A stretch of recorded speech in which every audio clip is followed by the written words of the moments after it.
think what you're trying to ask is, and its impacts why on am I financial so stability. insistent Yes or no? upon I will analyze black unemployment giving out rates. to them that Wonderful. And when will you get us a that report and a black- plan of action? I was thinking March 6th. I can't commit to a date. Okay. All right. Well, I think March 6th makes sense. I'd give you over a month, which is more than enough time to convene that working group and to report out your findings. I know you already have the infrastructure to do that. So at the end of the day, Black families, Black futures, and the lives and livelihoods of all who call this country home are depending on you to act. And with that, happy Black History Month. Have you been paying attention to the high rate of unemployment for Black workers? It is traditionally higher than for all workers. Well, listen, it's through the roof right now. There's hundreds of thousands of Black workers that have been pushed out of the workforce, and the unemployment rates for Black workers and all workers are among the highest they've been since the COVID-19 pandemic. Black workers contribute over $1 trillion to the U.S. economy, but the push out of these workers from the workforce has led to a loss of $37 billion in the GDP, with Black women being among, just so y'all know, the most educated and most active in seeking work. Their push out is a glaring warning sign for where our economy is headed, because Black workers, Black women in particular, have always been the canaries in the coal mine. So this is a problem for everyone. Black women are bearing the brunt, but everyone will feel this hurt. I have led letters to Fed Chair Powell calling for action to be taken. He is also a member of FSOC.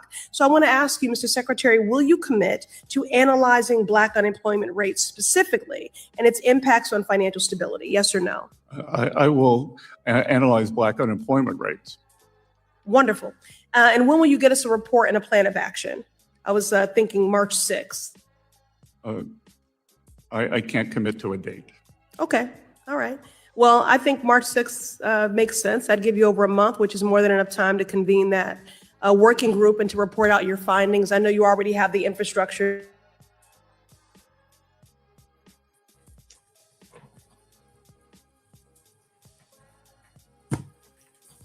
Good morning and welcome to Black Press USA's morning show, Let It Be Known. And this is where we bring science, the culture, and this morning, a little faith. So that was Rep. Ayanna Pressley talking about some issues that we're going to get to a little later in the show. But before we get into all of it, I want to welcome our co-host this morning. He's the pastor of the historic Weller Street Missionary Baptist Church, the Western Regional Director of Impact, and the author of the powerful new book, Born to Make a Difference. Welcome, Pastor Reverend K.W. TULLOUS. Good morning. So happy. Good morning. Good morning. So happy to be here with you, Ms. Neal. So happy to be here with your viewers. It's a beautiful day in the neighborhood.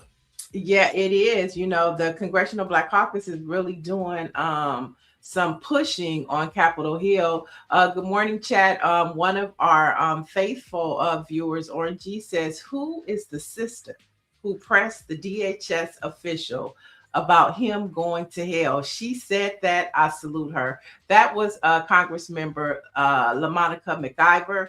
If you recall, she is the Congressmember out of New Jersey who is facing at least 20 years in federal prison for advocating for her constituents and advocated for those who are being unlawfully detained by ICE. Did you see that video, Reverend TULLOUS?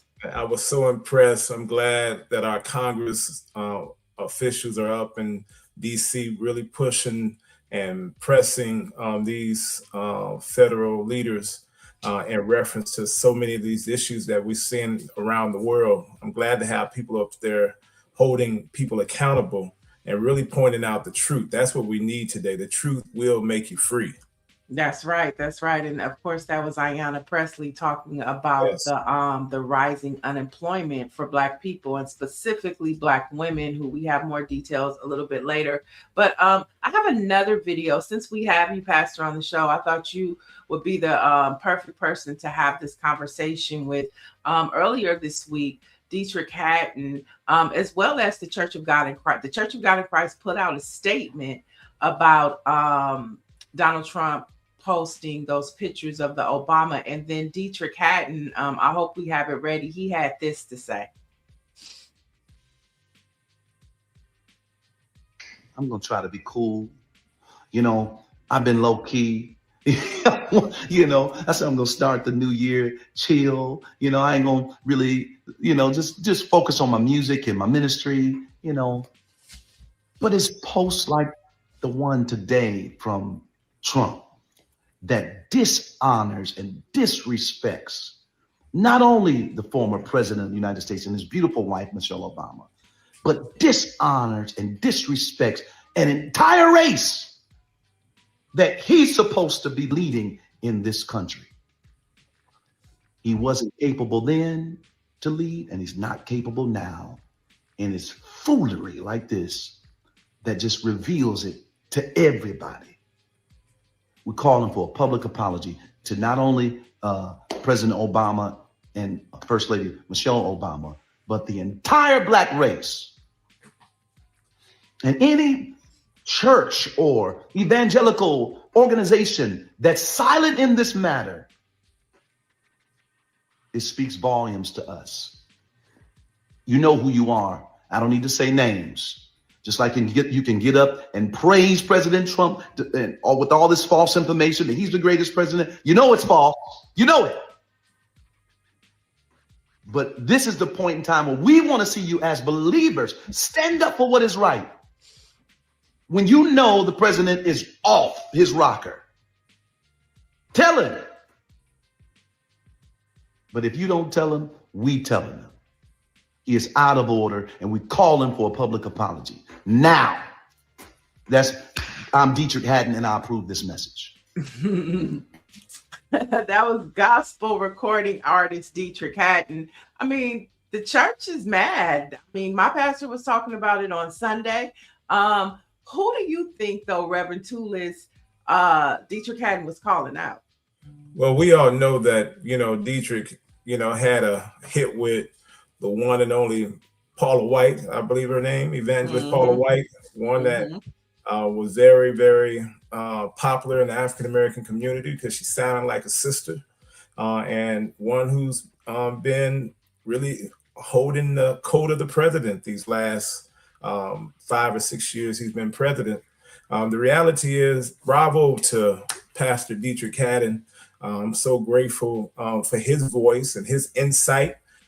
He was spot on. And so at the end of the day, how can you sit around and protect someone who is clearly showing who he is and how he cares about our history and our people and our community? We heard it in the numbers earlier with Black unemployment being so high and things of that matter. Thank you, Pastor Dietrich Haddon, for having that courage and speaking out. And we need more pastors like Pastor Haddon and others that I've seen across the world really, really bring a light to this horrible act of disgust from our president. For sure, and I'm surprised that many others haven't, he didn't say her name, but if they have a single together from back in the 90s or early 2000s, The Walls Are Tumbling Down. And we know that Paula White was Juanita Bynum in the Black church in the early 2000s. She would come to from Bishop T.D. Jakes' church to Bishop Noel Jones's church. Yeah. I heard her testimony about how she came from a trailer park and picked herself up. And all of us was falling out. Oh, look at the white lady. Oh, praise them, white lady. Praise them. Well, and she flipped on us. Well, I don't think she flipped on her. I just think, the trash came out. She used it. I think, hey, her message resonated.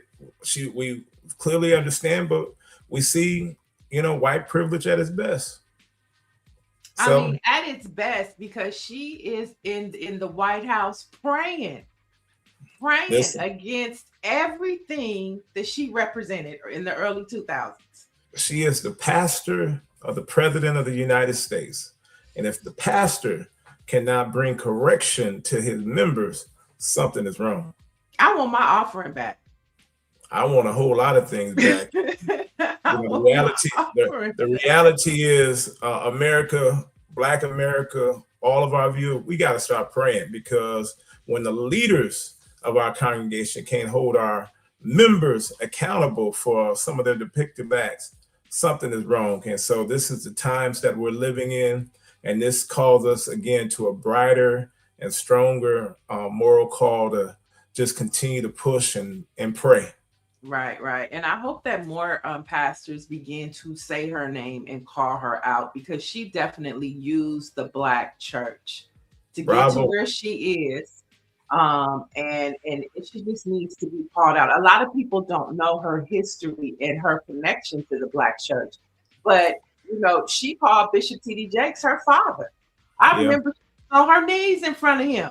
You know what I'm saying? So for her behavior and for her to condone that and to be praying for that, she needs to be called out a lot more. But we can go on and on. But I think that it's important for people to know who Paula White really is and how she has used the Black community. But let's jump into, she's showing herself. Let's jump into our morning poll. So chat, this is for you. So pay attention and you let us know what you think. In 2026, what is the most important role for the Black church to play in our community? Is it A, be a sanctuary? Is it B, a political hub? Is it C, an economic engine? Is it D, a spiritual refuge? So what do you think the Black church should be? Pastor, I'll start with you. Well, that's a good, thank you. Listen, A, B, C, D, I would have to put an E and say all of the above. We can't get around the sanctuary, a political hub, an economic engine, a spiritual refuge. I mean, that is the church in its fullness. I think that if the Black church want to continue to remain relevant, we got to be all of the above. We can't be a one size, one shop center for the whole. We have to be all of the above. That's mine. I'm sorry, I know it's not on there, but I have to put that all of the above. All right, we got that yesterday too. David Youngblood is saying C, an economic engine, meaning reparations, housing, and wealth building. Let's see, Dr. Marilyn says a spiritual refuge. So we're talking about focusing strictly on health and faith. And then Helen Brown said, talking about Paula White, she used the Black church in a mighty way. She practiced the style and Black people fell for it, a wolf in sheep's clothing. And then with eyes towards heaven says D, and D is a spiritual refuge. And Helen is with you. She's saying E, all of the above. So chat, keep letting us know how you feel about the role of the Black church today. Is it a sanctuary? A, is it B, a political hub? C, an economic engine? Or D, a spiritual refuge? So keep chiming in the chat. Let me say this, Neil. If I had to pick one, it probably would have been D, a spiritual refuge. Because if you're a spiritual refuge, you can encompass all of the others and make sure, I mean, that the healing of mind, body, and soul, that's what the church is all about. Church is a hospital full of sick folks trying to get well. Right. And you know, like Bishop Noah Jones always says, no matter how good you feel when you leave the sanctuary, take your medicine. Take your medicine. Take your medicine. Go to your doctor. That's right. Michelle Madison says all of the above. Okay, so keep chatting, keep chiming in. Let's go ahead. I said, bring it on. Bring it on. Okay, let's jump into our first story. And we're starting with the Afro News, which is a Black press affiliate. It's reporting that the Congressional Black Caucus Foundation has officially kicked off its 50th anniversary. Now, with 62 members, the largest in history, the foundation is launching 50 acts of service in 50 cities. Now, they are also spotlighting a voice digital archive, which preserves the history of Black legislative power that the current administration is accused of trying to rewrite. And we know that the Congressional Black Caucus Foundation is the one that puts on the Congressional Black Caucus annual legislative conference every year. And of course, they have the powerful internship for Black students. So you can go on Capitol Hill and learn about being a legislator and just a person of service and civic participation. And so, Reverend Tullis, you are a avid participant of the Congressional Black Caucus, annual legislative conference. Yeah. So how do you feel about this foundation? I love it. I mean, I love the Congressional Black Caucus. This is an opportunity for us all to come together and to really talk about the best practices going on nationally, all across the world, in every state. I'm very pumped up about what they're doing with this acts of service. I think they need to do a lot more within our communities, and we all can come back to DC in September, sit it around and gather and again learn from each other. Iron sharpening iron. That's what the Black Caucus is all about. I'm also excited that they're preserving our voices, preserving those such as the John Lewis and those Adam Clayton Powell, those who have been in Congress, those who have Don't been forget about Mother Shirley Chisholm. Let's Shirley not forget Chisholm. about her. Yes, Shirley Chisholm. I was talking about, the preachers, forgive me. But Okay, yeah, Charlie Shirley Rangel. Chisholm. We can talk about Charlie Charlie Rangel. Rangel. Yeah. We can go on and on and on. The reality is, we need to preserve, because again, as we see with this this divide that's happening across the country, they're trying to take our voices away and take our history away. And so ultimately, I think it's an awesome task of the Black Caucus to make sure we get out and we serve and we preserve. Right. And if you don't know, there are 3 branches of the CBC. You have like the members, then you have the foundation who produces the annual legislative conference, and then you have the PAC, which I believe Gregory Meeks is still over, and they're the ones that raise the money to support the re-elections of Congressional Black Caucus members. And so, they're holding the line. We just saw Ayanna Pressley talking about the high rate of unemployment among Black people. Orangey brought up LaMonica McIver, and she was calling out the Secretary of Treasury and asking him about his faith. Okay. Yes. Jasmine Crockett, always on the front line. And one of my favorites. We love her. Okay. And we should be supporting her as we look at the midterms coming up, as we talk about why representation is important. This is the hub of all of it on a federal level, the Congressional Black Caucus. And so go ahead. Let me say, Neil, with 62 members on this Congressional Black Caucus, now is the time for us to really be pushing policies, pushing an agenda that's conducive to our community. So many times we have individuals that's just holding the weight, but the reality is this is the time, and I'm glad that the Black Caucus Foundation is going to do their best to go out and show some acts of service and preserve our voices. I mean, 62 voices, record high. They're trying to cut them down the line as we see with these redistricting going on around the country. The reality is the Black voice is strong. It's super strong right now. Let's do it. Let's keep it loud.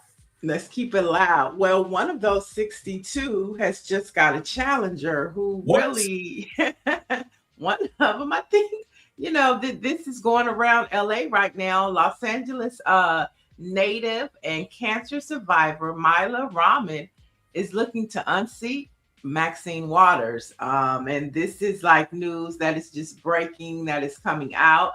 Now, Waters, of course, is an institution of Los Angeles Democratic politics. Rahman, who is seeking to capitalize on the national wave of generational change makers. Now, Rahman is a Democrat.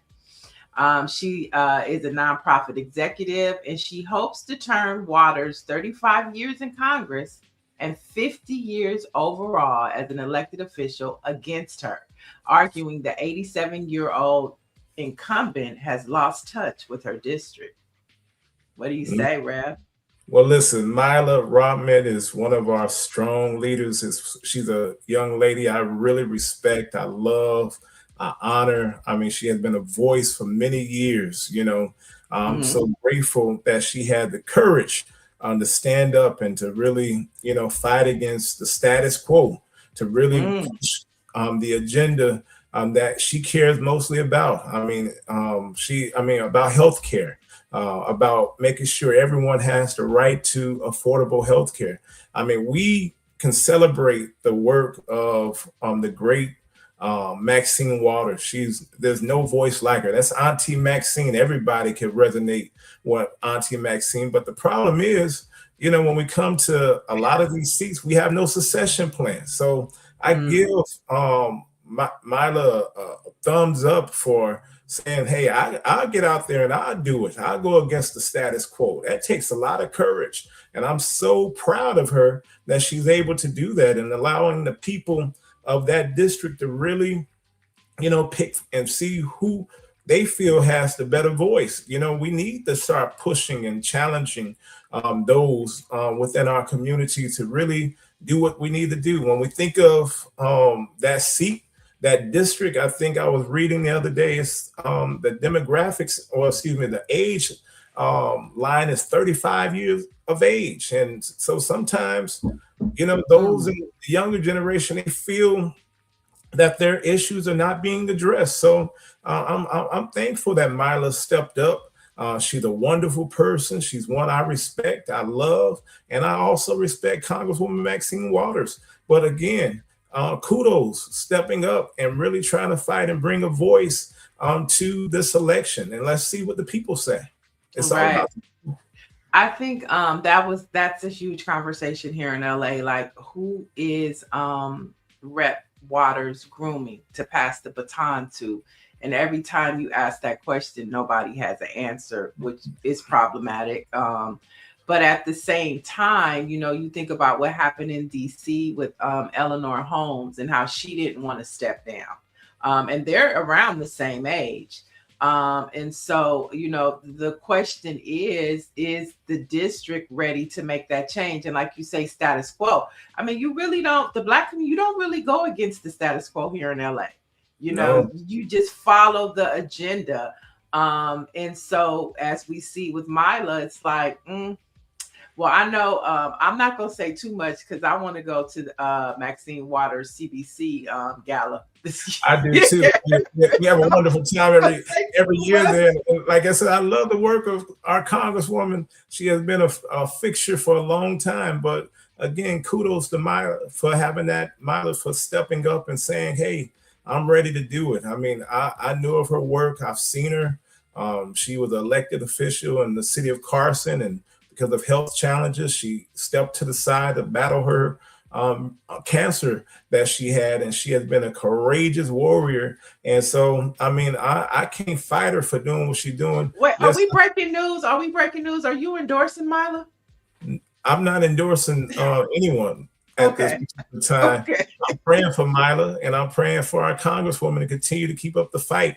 The reality is I respect and I love both of them women. And hey, we're going to have, at the end of the day, we're going to have a great representative. Okay. So, Congresswoman. Okay, you know what? So this is how you get them. Now they're going to be seeking his endorsement, okay? Because Reverend TULLOUS is an endorsement that you want in LA. And so I see what you're doing. So much. Nancy Wall says Auntie Maxine should be proud of her push, proud of her, and push her into her seat, pass the baton. That's what Nancy Wall. And then Dr. Marilyn says it's time to pass. Eddie Bernice Johnson prepared Jasmine Crockett to take her spot. And so, yeah, I mean, that is a huge question, y'all, out here in LA. Like, who is her? Who's going to take her spot? Who is she passing the baton to? Who is she grooming? I heard it was some pastor here in LA, but nobody could ever tell me that his name.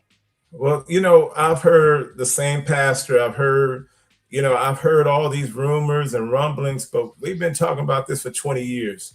I can only imagine the toll. I mean, I go to CBC and I'm tired. So Congresswoman's going there every single week.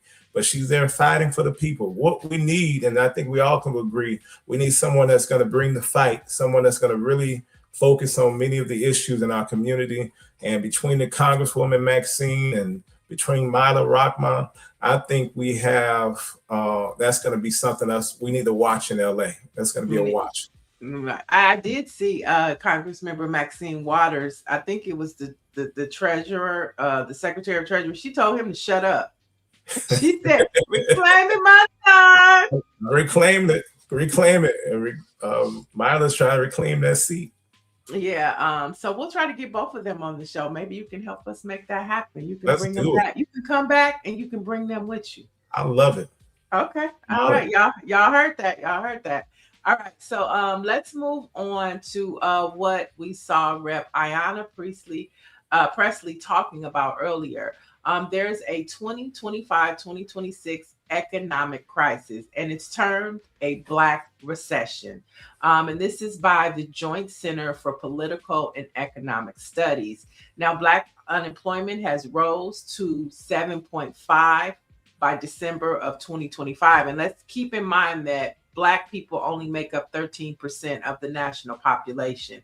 And this 7.5 unemployment rate is driven by the federal job cuts, AI disruption, and policy roadblocks. Now, this localized recession outlined in the State of the Dream 2026 report shows Black unemployment at levels that would signal a national recession, with over 200,000 Black women affected by federal job losses. Now, this is something that should alarm the nation. Yeah, very much so. I mean, this is a crisis. This is a something that the African American community has been struggling with these last few years. I mean, it's not easy surviving here in America. And the reality is, I'm thankful for those in the Black caucus that's really sharing their voices, that's really pushing the narrative, the right narrative. I mean, we hear about, oh, the job market is up and things of that matter, but not for our community. And if you look at the numbers, we're struggling. I mean, we can't find jobs. We're the most educated, as you talked about earlier, but we can't get a good, decent paying job. The recession, the inflation, things of that matter. I mean, we are struggling, and that's why we need individuals that's going to shine a light on this crisis in our community, because people are talking about all these other things, Epstein's and things. There are people literally that's hungry, that's educated and hungry, you know, and the reality is, you know, we have to do a better job in marketing with the new way of the world. I mean, we are suffering and struggling, and if there's never a time for us to bring awareness, is now. So I'm thankful for Ayanna Presley and the other legislatures that's trying to do their best to bring that light to this dark situation, because our community is struggling. Reality. Yeah, 100%. Another Congressional Black Caucus member wears the cloth too. I'm talking about Reverend Raphael Warnock, who is a senator and who was very strategic in helping pass legislation or push legislation through for Black farmers. But of course, when the Trump administration came in, that's almost null and void. But Black farmers have been cut out of talks with the Trump administration after Reverend Warnock pushed so much, you know, equity forward for Black farmers. Trump has erased it. And John Boyd Jr., president of the National Black Farmers Association, recently appeared on MSNBC, and take a look at what he had to say. When I tried to attend the president's farm meeting that he had several weeks ago at the White House, there wasn't one Black farmer at the table. As a matter of fact, there wasn't one Black person in the room. And they told me I couldn't attend the White House meeting, something about they were moving away from DEI. I'm talking to you from my farm. There's no DEI on my farm. You know, my cattle eat the same amount of hay. My tractor burns the same amount of diesel fuel, and I have to be able to produce a crop here just like everybody else. I'm sorry, what? There was a farm meeting at the White House. You tried to go. Were you there physically? Did they turn you away at the door? Or the farm community is a very small community. So people were telling me that there was going to be a farm meeting, and I reached out to the White House to attend, and that's the feedback that they got. In fact, they said they were moving away from the Black farmer issue. They were moving away from DEI. But you know, when I tried to attend the president's farm meeting, So his comments come as U.S. farmers face mounting pressure from President Donald Trump's tariffs policies, of course. And he's also said the billions in federal relief Trump claims reach farmers have not. I think we have come to a point to understanding that Blacks are excluded when it comes to the White House, when it comes to our cabinet leaders. I mean, this has been a crisis. Our Black farmers who have land, who's producing the cattle and the vegetables that's needed in our community, we're being left out. The reality is this has nothing to do with DEI, as they say. It has everything to do with access to a greater country, greater America. And at the end of the day, I stand with Mr. Boyd, who has been a strong advocate for Black farmers throughout the years. And his voice should have been at that table because, again, so many people are turning a deaf eye to the crisis that we're facing in America. And, you know, when we talk about these tariffs and things of that, a lot of our individual people, those in the world that's doing the work, it's not helping those that's really doing the work. So we need to get money to our Black farmers, to those who are out there doing the land, and make sure they're continue to thrive as they try to do each and every single day with nothing. Yeah, I mean, I think it's crazy that they say you can't come because we're not doing DEI. And to Mr. Boyd's point, he was like, I use tractors, the same thing that the white farmers are using, I'm using. It's like, you know, we go to church, Black people, we do the same thing that white folks do. We buy gas, we go grocery shopping, you know, we do this, we watch TV, we purchase the same streaming apps, you know what I'm saying? So it's like, what do you mean?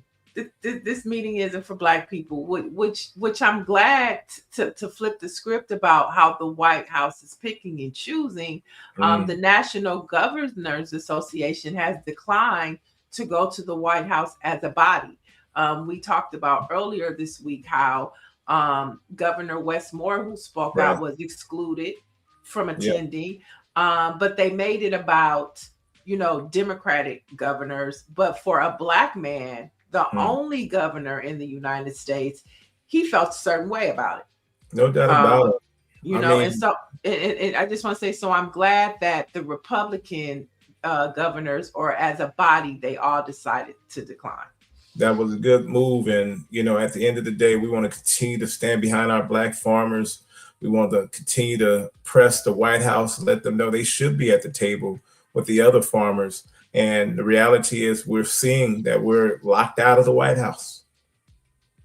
You know, I don't think anybody wants to go, but on a good note, the Black press has a seat in the White House press briefing room, and that is important. And so, you know, the Black press celebrates 199 years of news, views, and advocacy. So there is a seat for us to find out what's happening. And Lauren Burke, who is our Virginia newspaper, she is going to be sitting in that seat from time to time to make sure that we get the news we need. Congratulations. And so we can push the questions, why are Black people not at the table? Well, just for clarification, we have been in the White House. We have an actual seat now. That just so that people don't think that we just getting in there. Okay. Yeah, Thanks. We've been in the White House. We have an actual seat, and there's a difference. So you don't have to stand up, you know, and you know how that works when you're part of a club, you know, then you get a seat, you know, you're getting close to the front of the bus. Hopefully. One of my favorite movies was The Butler. We had a seat then too. What was it? I don't know. I'm not familiar with that movie. With Forrest Whitaker, The Butler. Oprah Winfrey. Oh, The Butler. Yeah. Okay. Yeah. I did see that. That was a good movie. It's Black History Month, so let's put that on the list. The Butler. You gotta look at The Butler. We had a seat in the White House. Okay, Rev. Okay. Let's talk a little church news. Today, the Los Angeles community and the Church of God in Christ, Kojic, family are gathering at the West Angeles Cathedral for the celebration of life for Elder Lawrence Blake. Now, Elder Lawrence is the youngest son presiding Bishop Emeritus Charles E. Blake Sr. and First Lady Emeritus Lady Mae Blake. Lawrence passed away on January 27th at the age of 54 due to a battle with cancer. Now, he was very popular throughout the Kojic denomination as well as here in LA. And so we just want to lift him up in prayer, the Kojic family, and of course the Blake family as well. Did you know Lawrence? Yeah, I knew Elder Blake. I've worked with him on various issues. Of course, his father, his brother, his wife, his children. My prayers go out to the Blake family, who, within the last year has been devastated with deaths within their family. Elder Lawrence Blake, well, the preacher's preacher. He can preach. He can preach the word of God, and life well lived. Young brother. And I just can't imagine a father losing a son, a brother losing a younger brother. That Blake family is church royalty here in Los Angeles and around the world. So yeah, I stand with you in praying for his wife and his children and his church family. I believe Palm Avenue Church of God in Christ, right in Central. Our prayers are out to them as they lost a strong leader. Well, yeah. I mean, a strong leader has went to glory to get his crown. So mad prayers to Bishop Charles Blake. Yeah, that was Bishop Charles Blake on that picture, and at the time the presiding Bishop G.E. Patterson. Yes. And I think that Bishop Blake, definitely praying for the family. But he is, when you think about what a bishop and a church leader should be, it is definitely Bishop Blake. Just a quick story about him. He had a small church here on Crenshaw, and he said that he would not, the Lord told him, don't buy nothing. Don't buy no car, don't buy no nothing until you build the cathedral. Now the cathedral it's less than a mile away from the old North Campus, and that's gone. But it is a beautiful urban. I mean, is it not urban? It's not all white and gold, and it is a beautiful urban cathedral. And Bishop Blake did not buy a car. They Elder Lawrence and his son now, who is the pastor, they used to tease him like, you are so embarrassing with that junky car. He did what the Lord told him to do. And then he said after the cathedral was built, he was at a dinner at the mayor's house, and the car dealership owner, I think it was General Motors or something, was there. And Bishop Blake told him the story. Bishop Blake said he never had to buy a car again. Wow. Never Amazing. had to buy a car again. But the work that they do here in LA, they have owned, oh my gosh, on down Crenshaw, what do they, I mean, senior citizen homes, recreational facilities. When you talk about a church that is serving the community, definitely West Angeles and that CDC, who's led now by Belinda Allen, but before Dr. Lula Balton. I mean, the work that they do is really, to me, the representation of what a church should do. I mean, and you do it too, Reverend TULLOUS at Weller, giving back, feeding ministries, back to school events. I mean, that is the work of the church. And so, I mean, what are your thoughts on the church today? Well, again, that is the work of the church, and kudos to West Angeles and the Blake family for laying that foundation. Chip Murray, all those who have laid that foundation here in Los Angeles. And I think the church don't get enough credit for the work that we do. Recently, I'm involved with a new collaboration of younger pastors and leaders called UFC, United Faith Coalition, that we're designed. We want to help build the capacity of the church, not just the bigger churches in the community, but all churches. So we're led by Reverend Pastor Jeremy Dixon, Pastor Shep Crawford, Pastor Michael Fisher, myself, Pastor Sister Lisa Collins, and Angie Evans, and John DeCure, another young, excited pastor in Pasadena. And we're going to really do our best to build capacity, make sure churches are at the table when it comes to a lot of this foundation money, when it comes to a lot of individuals that's looking to give back in the community. We believe, again, the church is ground zero. This is the place where hurting people come. Before they go to a welfare office, before they go to a legislator, they come to the church and they're seeking help and refuge. And so United Faith Coalition is what we're called. And we're going to do our best here in Los Angeles to set that trend, to let the world know that we're doing whatever we can to build capacity. If you have a pastor with a vision, a pastor with a heart to serve, we want you to be a part of UFC, because we want to help build and bring that vision, a path to make Los Angeles and the world a better place. So I'm committed to doing that. Other pastors are committed to doing that. Thank you, Bishop Blake. Thank you, Chip Murray. Thank you, Dr. Hill. All of those who have set the tone for us to really serve our communities throughout this world. And yeah, you brought up Reverend Chip Murray, who has since passed, but he was the pastor of First AME Church, the church that Biddy Mason founded. Yes. And the work that he did, I mean, it was during the civil unrest, let me say, the 1992 civil unrest. He was instrumental with calming the gang violence, him and Danny Bakewell Sr., who now owns the LA Sentinel.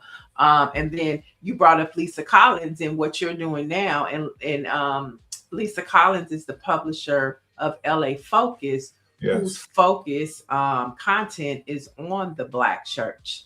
So you should check out LA Focus, another affiliate of the NNPA. Kudos to LA Focus. Yeah, and you brought up some of my favorite people, Pastor Fisher, Shep Crawford. We've had him on the show before. Yes. And so, I mean, this is like the work Jeremy of the Dixon church. and The Cure, so we're grateful for all of them. These are young brothers that I admire.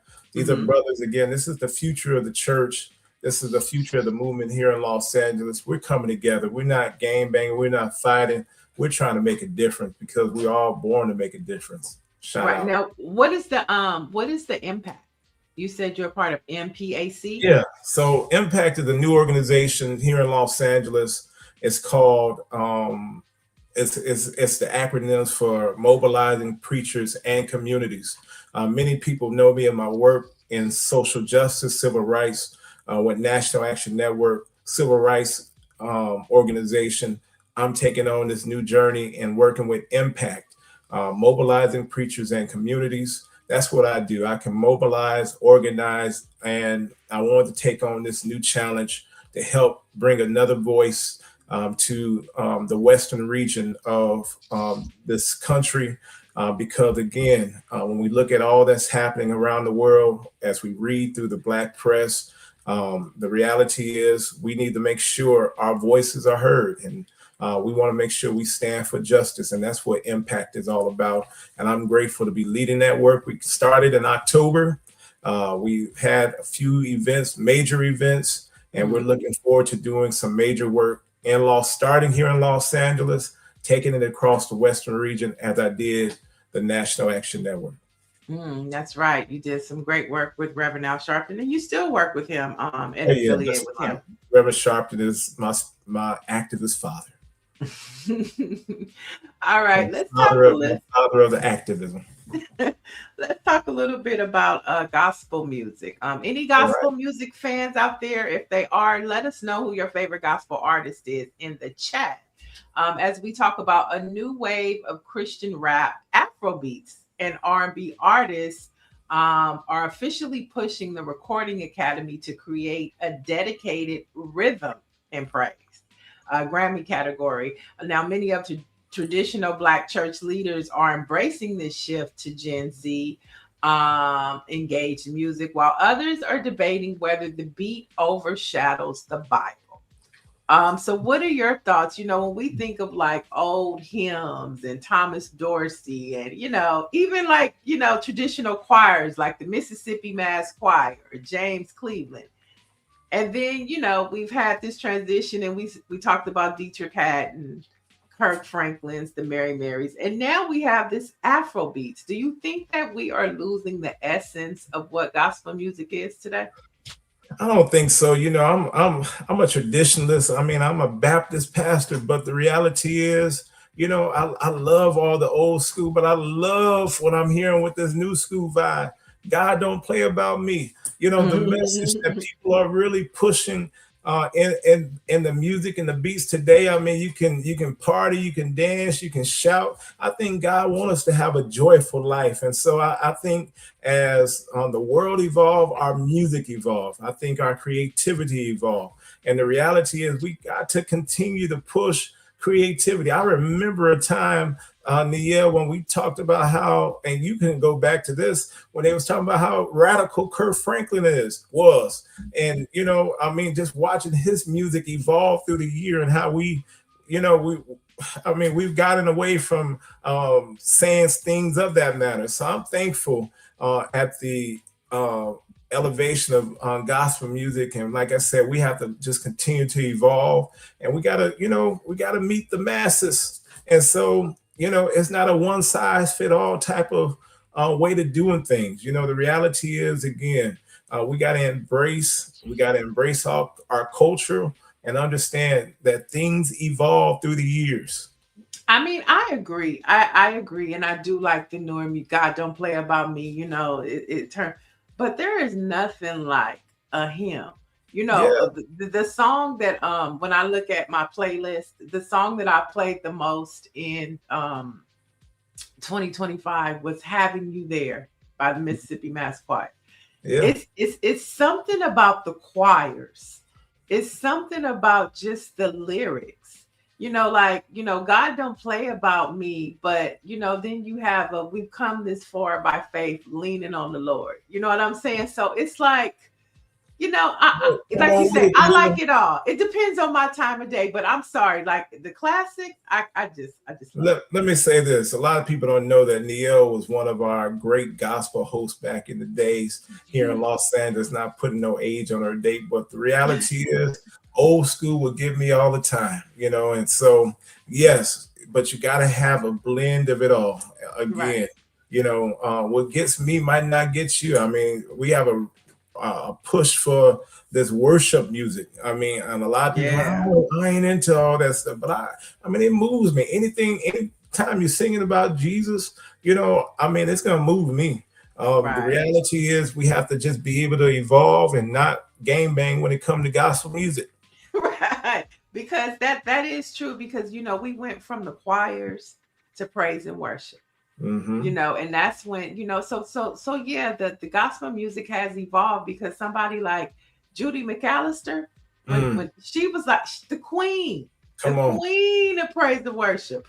And then you have like a Byron Cage, the prince of praise and worship. That's what he used to call himself. But music has evolved. And I think, you know, you just have to meet the needs of the church, of what the church and its congregation. Please. Let me say one more thing, Neil, about that. The reason why we have evolved from the choir to praise and worship is because y'all don't want to sing no more.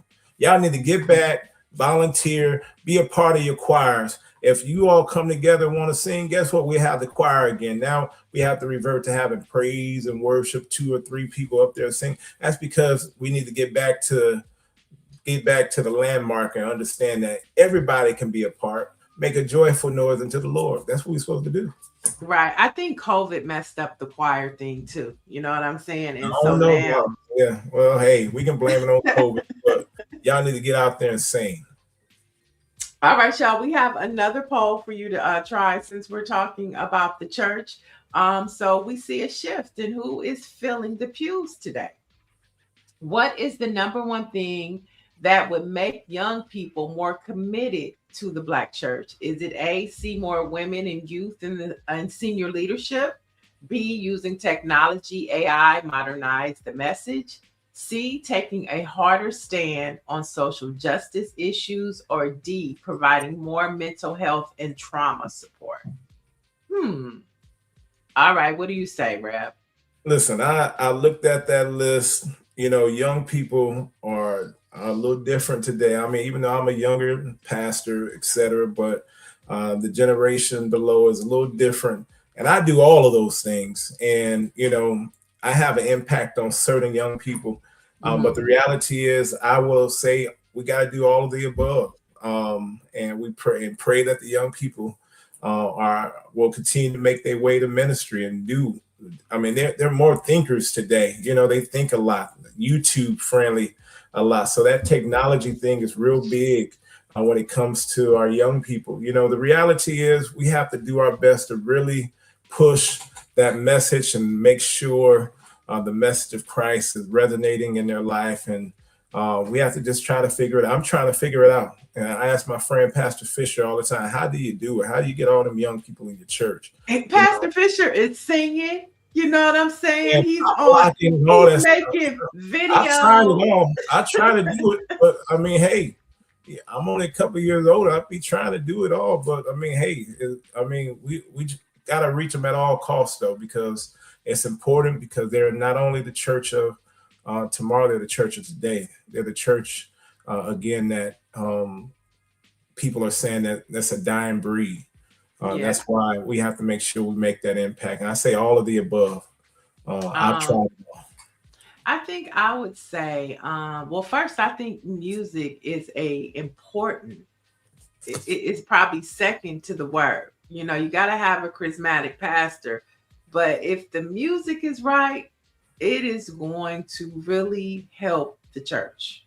I agree. But I think I'm going to go with, I'll go with C, taking a harder stand on social justice issues, because, you know, that's meeting the needs of the people. I think I'll go with C. Well, let me say, Neil, if it was C, my church would be full. No, I agree that we have to make sure our voices are heard and our moral conscience is out there when it comes to many of our issues that our community, our young people are facing in today's generation. So I like that one. Yeah, I like C, but you know what? I think I'm gonna add an E, and I think it's the music ministry. Music is gonna bring people there, because that's my biggest budget. Music is so music is typically the biggest budget in the church. Would you say that across the board for all churches? 100%. And I think most pastors understand that. That's why they make such a huge investment within that. Between my outreach and music, those are neck and neck when it comes to serving people. Is what we do, you know. And so yes, I like music. All right. Yeah, for sure. Because the Black church is a part of the Black experience. You have Black press, you have Black church, and then you have Black leadership. And so Trusted Voices. Trusted Voices. That's the name of your choir? No, that's the name of all of that you just named. Oh, Trusted Voices. Black media, Black, those are people we trust. Let me write that name, Trusted Voices. That's a good name. That's it. Come on. All right. Before Melodies of heaven rain down on me. All right. So I-10 Tover says, reach them by enlightenment and making fear of the Lord. They're no real truth telling. Several gospel singers, James Cleveland's music holds a special place in my heart. Gen X. I am so with you on James Cleveland. Did you ever see the Aretha Franklin movie to when she recorded that album in James Cleveland's church here in LA? It was at wasn't James Cleveland church, but it's C.L. Burroughs church right on Broadway in Manchester. I can't think of it, but it's a Baptist church. And so I know that history well. Amazing Grace. Got to look at that documentary when you get a chance. Yeah, for sure. That's a good Black history documentary to watch. Just the making of it, and Aretha and her daddy came. It was really good. But before we get out of here, let's jump into some Black history facts. Today, in 1958, the first Black flight attendant, Ruth Carroll Taylor, broke racial barriers by becoming the first African-American flight attendant on a Mohawk Airlines flight. So that was our first Black flight attendant. Then fast forward to 1975, the Jeffersons George and Wheezy moved on up and premiered. Of course, the iconic sitcom focused on Black family moving to a luxury Manhattan apartment, premiered, breaking ground for its portrayal of race, class, and social mobility. Were you a Jefferson's watcher? I was a big time Jefferson watcher. Moving on up. Moving on up. Most of the stuff that George was saying, he could not say it today. He would be canceled. Kudos to Norman Lear, who was a strong supporter of the African American community. Rest in peace, Norman. And Sherman Hemsley. Yeah. Was a great actor, and all of them. Thank you for the Jeffersons. Right, but it wouldn't be. But it couldn't be a Jeffersons today on TV. No, it can't be an Archie. It can be an Archie Bump. Well, I guess you got Donald Trump, so you can't say honky today on TV. And George said it all the time. Well, all right, Archie Bunker, you don't say some things like that. Right. Okay, that is true. Let's fast forward to 1990. Nelson Mandela was released. Anti-apartheid leader was released from prison after 27 years. And so it was a global affair. And so many people, once he was released, got to spend some time with him and just celebrate him. So we remember that significant moment today of when he was released from prison. All right. And then fast forward to 2012. Whitney Houston passed today, y'all. Wow. She was found dead at 48 at the Beverly Hilton Hotel. So we remember Whitney Houston. What's your favorite Whitney Houston song? I Will Always Love You, Whitney Houston. I know Dolly Parton sung it, but I like Whitney Houston version. And it was another one when I was a kid. We used to sing it. I can't think of it right now. That caught me. Want to dance with somebody? I'm your baby tonight. No, I believe the children are the future. Teach them let them lead the way. Okay, that one. My favorite one. This is probably people don't know. It's Lover for Life. That was my favorite Whitney Houston song. And then of course she had so many. And so of course Orange G says bring back real Black TV shows. They weren't afraid to speak on real issues. And Norman Lear is a thief. He stole everything from a Black man. I read that. You read that? I mean, but did he steal everything, or did he give Black people a platform to show our stories and our truth? If Norman Lear wouldn't have opened that door, would there have been a Good Times? Would there have been a Jeffersons? I mean, that's what we celebrate, the fact that if he stole them, he put it out there. So kudos, rest in peace, Norman. He's dead. Yeah, I just think that, I read those stories. I think that you need sometimes a white ally. I think Norman Lear was an ally, and everybody uses everybody. My mentor, Miss Brenda March Mitchell, told me, you could use me, just don't misuse me. Come on. You could use, just don't. And I don't think, maybe contractually, but we wouldn't have known these stories, and white folks wouldn't have got a taste of what Black culture is if it wasn't for that gateway of Norman Lear. So, but maybe Orangey, you know something I don't know. Put it in the chat. Hey. All right, folks. So we've had news, views, and faith this morning. So we're mixing it up. Reverend TULLOUS, before we let you go, what is your Black newspaper that you read in LA? You can have several. You don't have to have just one. In LA, we got the LA Sentinel, Inland Valley News. We have the LA Focus. We have the Standard. We have a whole lot of newspapers. But of course, I like to make my own news.